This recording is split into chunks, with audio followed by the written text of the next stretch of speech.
a splendid morning on the island of Sodor. James was feeling very pleased with himself.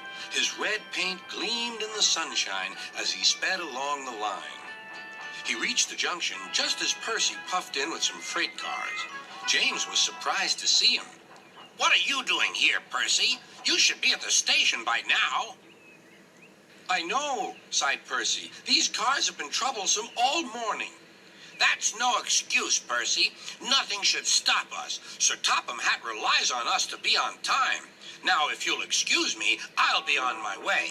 And James puffed importantly away. Bossy buffers, muttered Percy.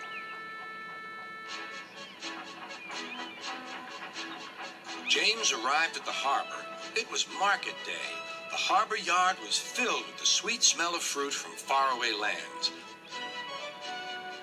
The fruit was delivered in big ships.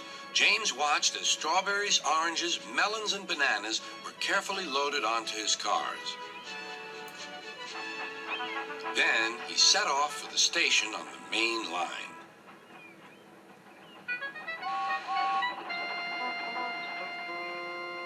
On the way, he met Thomas. Really reliable. That's me, panted James. Pity the same can't be said for Percy. Goodbye. What was all that about? Gasped Annie and Clarabelle. That was trouble. Trouble for James. Just wait and see. Percy was back in the yard and busy shunting. He had the cars in good order and was making up for lost time. But the station master had bad news. What's happened? Asked Percy's driver. James's brakes have jammed. We need Percy's help right away. Percy quickly set off to the rescue.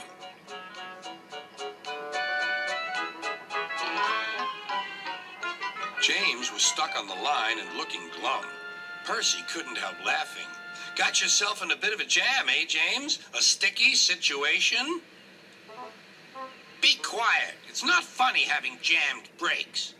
And not very reliable either. I'm surprised you let it happen, James. Nothing should stop us engines.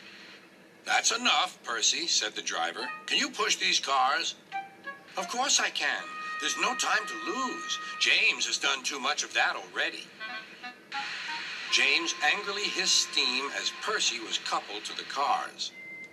Off we go, said Percy. I'll have to go fast to get there in time.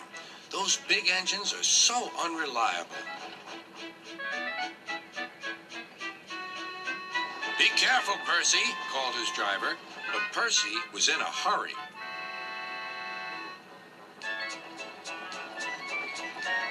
He didn't see that the switch had failed and that he had been diverted into a siding.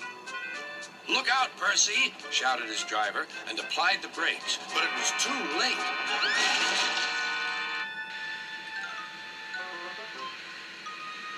The driver and fireman had jumped clear, but squashed fruit squirted all over Percy.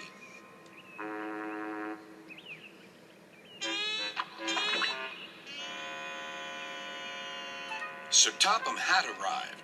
Percy, you are not to blame for the switch failure, but I do not run a jam factory.